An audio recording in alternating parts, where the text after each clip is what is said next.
Hi guys, कैसे हैं आप सब। Welcome to this session. आज हम स्टार्ट करने जा रहे हैं फर्स्ट चैप्टर ग्रेड 6 सीबीएसई का और चैप्टर का नाम है अ टेल ऑफ टू बर्ड्स। सो ये जो चैप्टर है ये लिखा गया है बाय गॉर्डन बी गेर। तो इस चैप्टर में ये कहानी है कि बेसिकली कि जैसी आप कंपनी रखेंगे उसका आपके कैरेक्टर के ऊपर, आपके बिहेवियर के ऊपर बहुत फर्क पड़ता है। तो इस कहानी में बताया गया है कि एक मदर बर्ड होती है, एक चिड़िया होती है जिसके 2 बच्चे होते हैं। कुछ हालात ऐसे बिगड़ते हैं तूफान की वजह से कि जो मदर बर्ड होती है उसकी जो डेथ हो जाती है और जो दोनों बच्चे होते हैं वो हवा के झोंके से फॉरेस्ट के दूसरे कोने में चले जाते हैं, पहुंच जाते हैं। तो एक जो है वो रॉबर्स, चोरों के पास जाके गिरता है और जो दूसरे वाला बच्चा होता है, बर्ड होता है, वो लैंड होता है कृषि के आश्रम में। तो एक बार एक किंग जो थका हारा एक हिरन का शिकार करता हुआ पेड़ के नीचे बैठता है। तो वो पहले एक बर्ड के साथ उसकी बात सुनता है और फिर वो दूसरी बर्ड की बात सुनता है जो ऋषि के आश्रम में रहते हैं। तो फिर उसको रियलाइज होता है कि जो बर्ड्स हैं वो दिखने में भी कितनी सेम है, लेकिन फिर भी उनके दिमाग पे उस चीज का असर पड़ता है जो वो सुनती है। फिर उसे लगता है कि अरे इस इंसिडेंट ने, इस कहानी ने तो मेरी आंखें खोल दी है। इस फॉरेस्ट के अंदर कितने सरप्राइजेस हैं जो बंदा सीख सकता है, लेसन्स ले सकता है।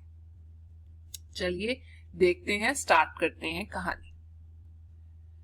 There once lived a bird and her 2 newborn babies in a forest. They had a nest in a tall, shady tree, and there the mother bird took care of her little ones day and night.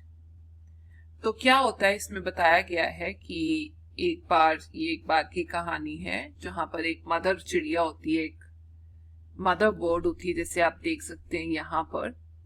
तो वो एक forest में रहती है, एक जंगल में रहती है अपने 2 बच्चों के साथ।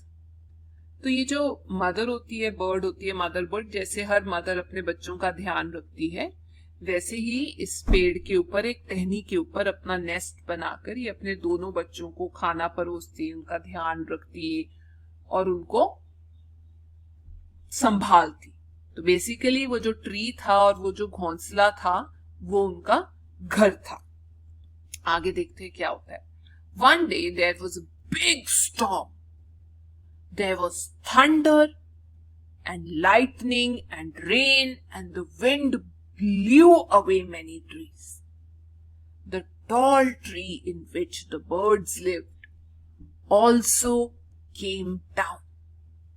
A big heavy branch hit the nest and killed the bird. Fortunately for the baby birds, the strong wind blew them away to the other side of the forest. One of them came down near a cave where a gang of robbers lived. The other landed outside a rishi's ashram a little distance away. So fortunate का मतलब होता है lucky. अब होता क्या है कि एक बार बहुत जोर के तूफान आता है, बिजली गरज रही होती है, बारिश होने शुरू हो जाती है, जिसकी वजह से बहुत सारे पेड़ जो हैं वो गिर जाते हैं।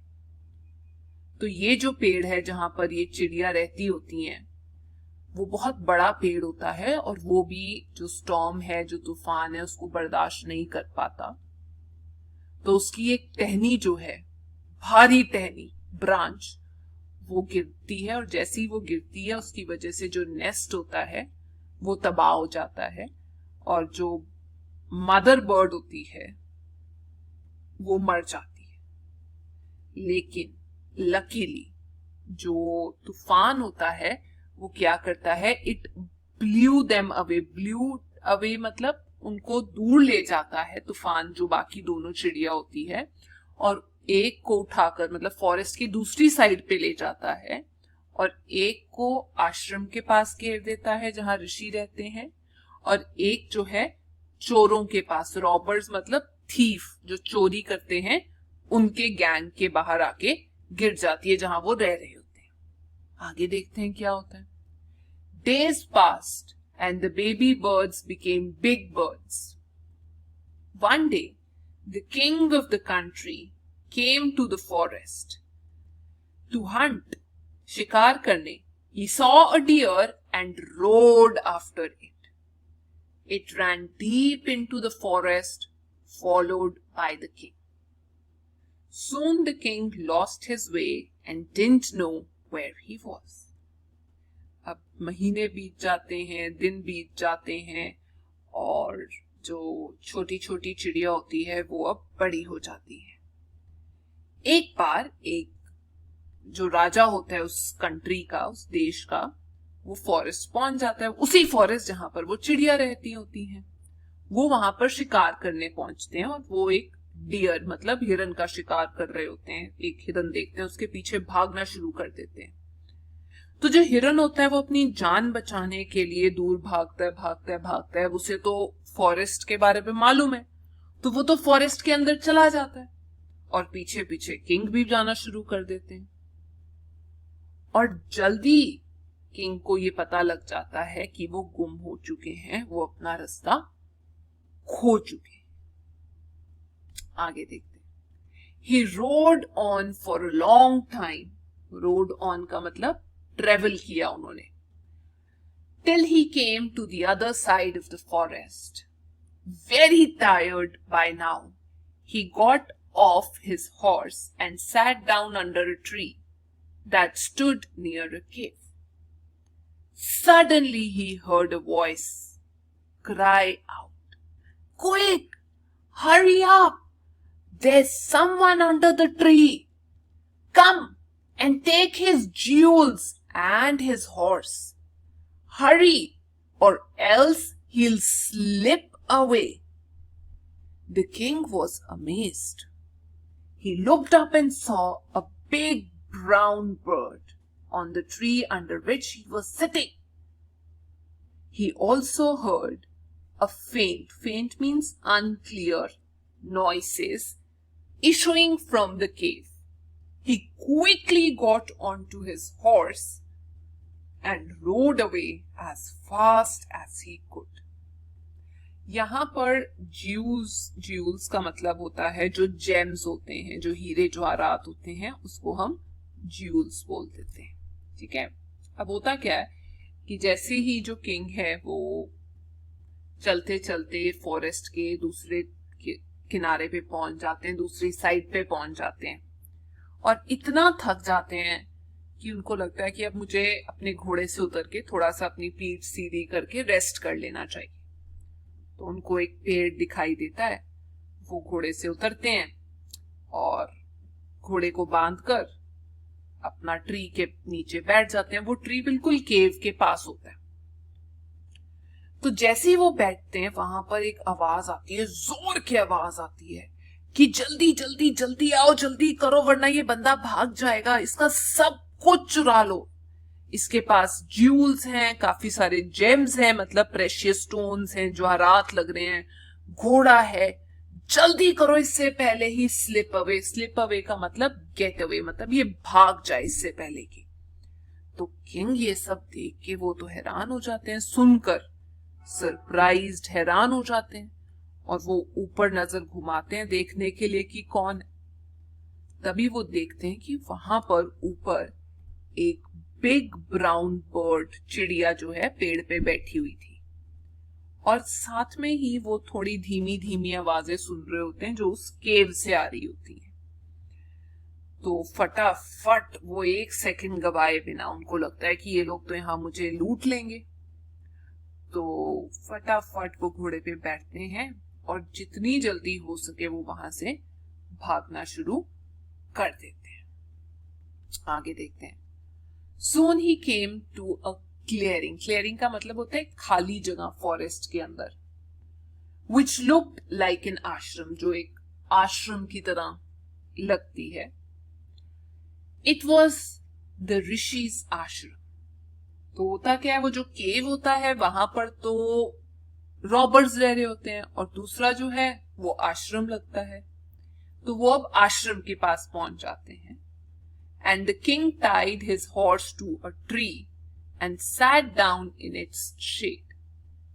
Suddenly he heard a gentle voice announce, "Welcome to the ashram. Sir, please go inside and rest." So यहाँ पर आप कह सकते हो उनको एक जेंटल आवाज, जेंटल मतलब kind, right? Welcome to the ashram, sir. Please go inside and rest. The rishi will be back soon. There's some cold water in the pot. Please make yourself comfortable. The king looked up and saw a big brown bird in the tree. He was amazed. This one looks like the other bird outside the cave. He said to himself aloud. ऊंची से खुद से बात की. अब जैसे ही होता क्या है कि जैसे ही वो आश्रम पहुंचते हैं घोड़े पे भागते भागते, तो वहां पे भी एक पेड़ होता है. वो फटाफट अपने घोड़े को एक पेड़ से बांधते हैं और फिर से पेड़ के नीचे बैठ जाते हैं. अब जब वो आराम कर रहे होते हैं तो उनको एक धीमे से सॉफ्ट वॉइस सुनाई देती है जो उनको ग्रीट करती है, उनको वेलकम करती है और बोलती है, आराम से आप अंदर जाइए और आराम कीजिए.